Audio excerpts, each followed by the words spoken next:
I could get in a lot of trouble if one of you actually tripped. That would be bad. Or I could really hurt myself if one of you knocked into me and I hit my head right here. That would hurt. Andrew's like, okay. I need Andrew to keep me, on track here. And that doesn't work, but... The next day, Jesus decided to leave for Galilee. Finding Philip, he said to him, "Follow me." Philip, like Andrew and Peter, was from the town of Bethesda. Philip found Nathanael and told him, "We have found the one Moses wrote about in the law and about whom the prophets also wrote, Jesus of Nazareth, the son of Joseph." Nazareth? Can anything good come from there? Nathanael said, or asked. "Come and see," said Philip. When Jesus saw Nathanael approaching, he said to him, "Here is a true Israelite, in whom there is nothing false." There's nothing like, giving somebody a little bit of praise, is there? "How do you know me?" Nathanael asked. Jesus answered, "I saw you while you were still under the fig tree before Philip called you." Then Nathanael declared, "Rabbi, you are the Son of God, you are the King of Israel." Jesus said, "You believed, because I told you I saw you under the fig tree. You shall see greater things than that." Then he added, "I tell you the truth, you shall see heaven open and the angels of God ascending and descending on the Son of Man." This is the word of God for the people of God. Thanks be to God. So I had my mom with me for a little while. She was here, 2 Sundays ago? Was it 2 Sundays ago already? Anyway, a week and a half ago, I drove my mom back to northern Kentucky. It's kind of bittersweet because I like to have my mom around longer than she stays, but at 91, almost 92 years old, you kind of like to be in the place that's familiar, but she always loves to be with you. Anyway, driving my mom back to northern Kentucky, I've made that drive through the Cumberland Mountains many times. I've driven through it in the summertime, and I've driven through it in the wintertime, and I must admit, in the summertime it's a lot prettier in some ways. In the wintertime, you see a lot more of the towns and counties in the wintertime because there's no leaves on the trees. And I like to look and be, at what I'm driving through, especially on the way back when I'm by myself, because then it keeps me awake. But it's not a very heavily populated area, as probably you know. There's little industry, and there's a lot of poverty. And last week, through the trees, I could see broken down shacks and old trailers with yards filled with old rusty trucks and junk of every kind. And it's a bit disturbing. It's kind of sad.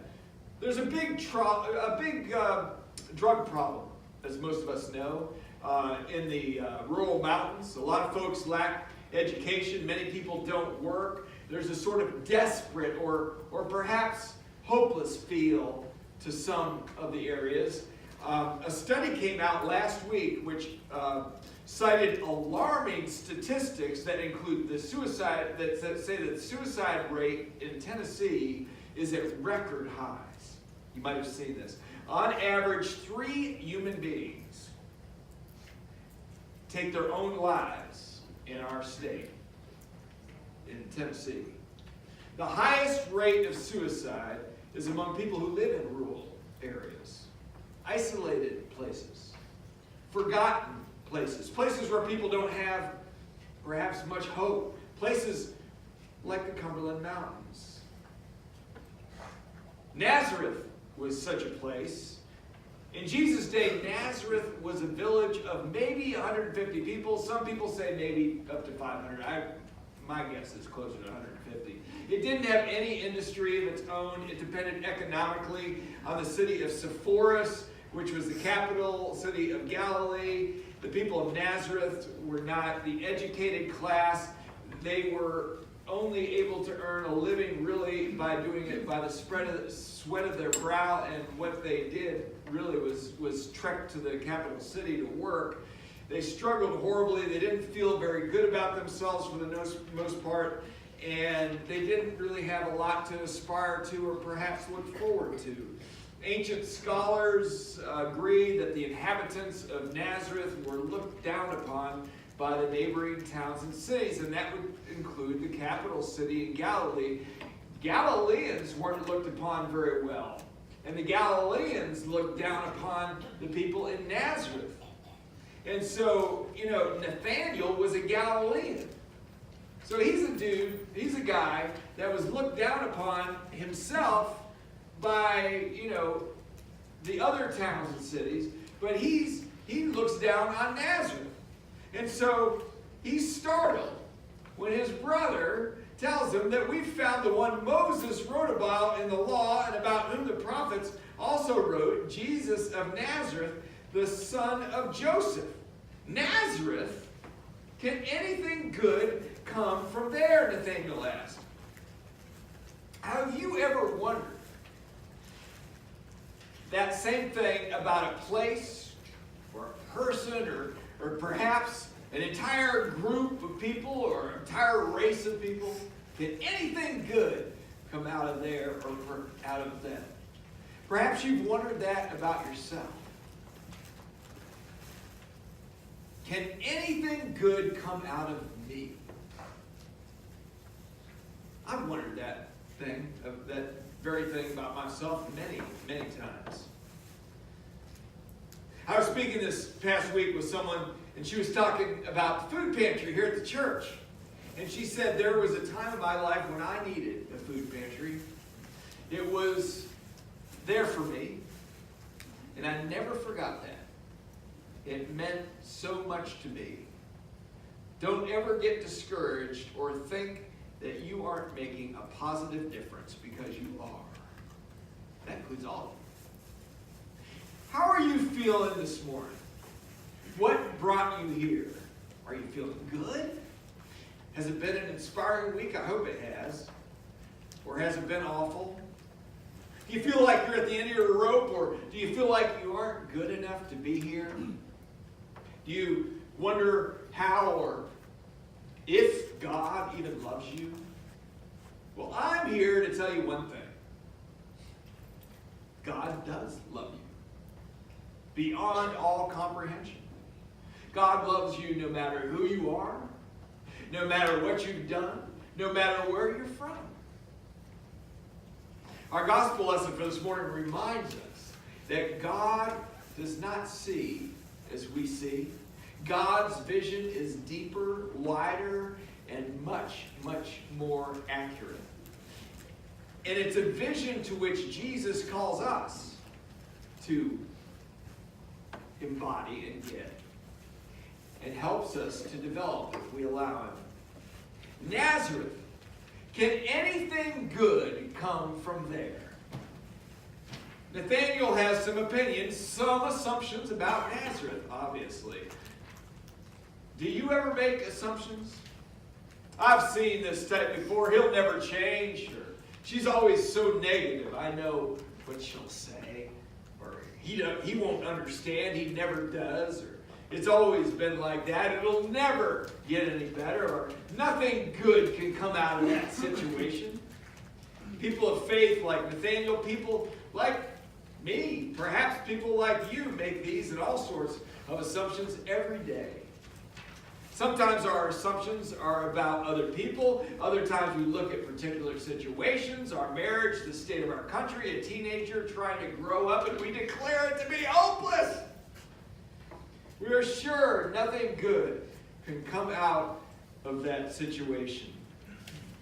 Well, then there are times when we look at ourselves or a part of our life, and maybe it's a secret that we've carried for years, and maybe it's an illness that we face each day, or the addiction we hide, or the hurts that we have caused, or the loneliness of grief, and we say it will never get better.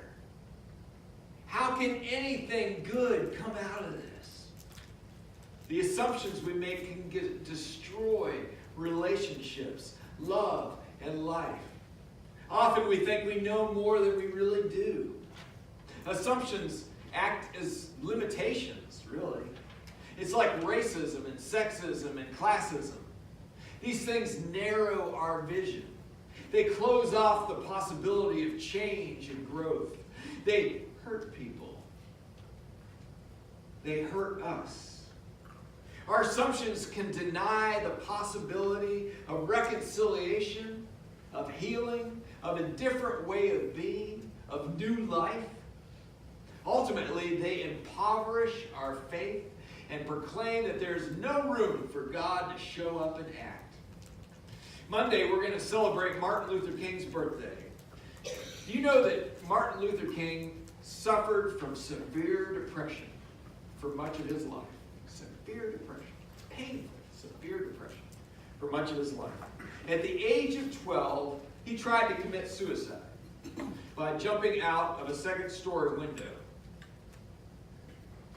Thankfully, he did not succeed. He had a turbulent and abusive childhood, but he went to college. He graduated, eventually with a doctorate in systematic theology from Boston University, and went on to become one of the most celebrated people in modern times. It's no coincidence. It's no coincidence that Nathaniel was sitting under the fig tree when he made his comment about Nazareth. You know why? The fig tree is what gave Adam and Eve the leaves they used to hide from God and from themselves. The fig tree, it's the fig tree that Jesus will later curse for producing no fruit, no signs of life. Assumptions become our hiding places, don't they? They're not fruitful. They keep us from engaging in life, ourselves, each other, and God at a deeper level. I mean, think about it. Countless biblical stories remind us that God works in people and places that we least expect. David was the youngest and least experienced of Jesse's sons, but was anointed king of Israel. Solomon, the son born out of a union tainted by adultery and murder, helps bring about Israel's golden era. Moses, as God, how God can send someone who stutters to be God's spokesperson before Pharaoh, the world's most powerful leader.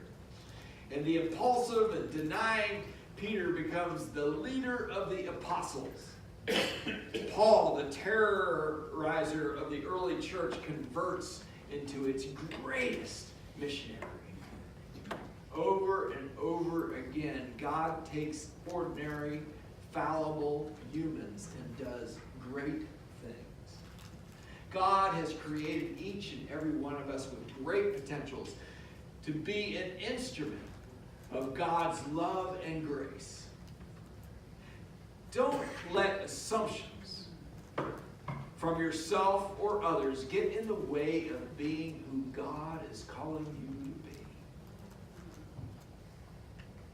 You see, not just anything good comes out of Nazareth, but the one who is good comes out of Nazareth.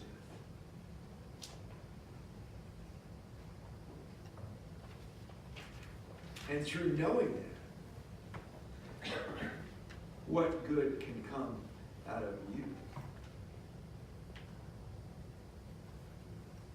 Let us pray.